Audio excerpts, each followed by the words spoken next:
So here's the thing I think a lot of people are missing when they slide into my DMs and they're like, I want to start a business, but I don't know what to do, or I don't know what business to start. What do you recommend? And I'm like, number one, you're asking the wrong question. All of the businesses I've ever started, because I'm a multi-passionate entrepreneur, I've never started them because like I want another business, or I can see this particular industry is really profitable, I'm going to jump into that. I have only ever started businesses from problems in my own life or frustrations I have experienced. And I was reminded of this. I was at an event last week and one of the speakers on stage said, and I don't know if this was her quote or if she heard it somewhere else, so don't come for me about it, but she said, don't ask your children what they want to be when they grow up for a job. Ask them what problem they want to solve. And I burst into tears. Because that's exactly the thing. I started my spray tanning business back in 2013 because I was so frustrated with getting shit spray tans. I started my coaching business because I was so frustrated that no one was teaching women about money mindset and confidence and work that was changing my life, and no one was speaking about it. So I started a business to help women in that way.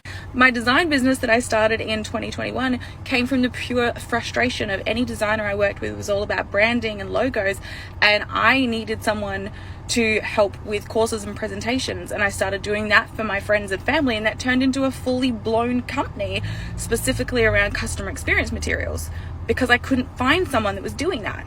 And the next business that I'm jumping into also solves a very specific problem for people, but I can't share about that yet. My point is, yes, if you are a multi-passionate entrepreneur, you invest and start multiple businesses to grow them, to grow income, that works, right? It does work.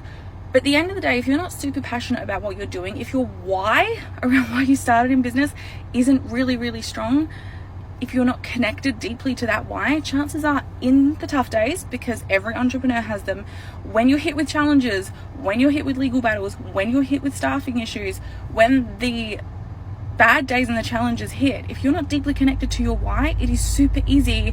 Like it's like a house of cards collapsing if you don't have the why of your foundation. So when someone comes to me, this is I guess the nutshell, and they say, what business should I start? What industry should I jump in? And I'm like, that's the wrong question. Start asking what problem you want to solve. Start asking how you want to make the world a better place. And that will give you the passion to then create a business that is profitable on the foundation of that why.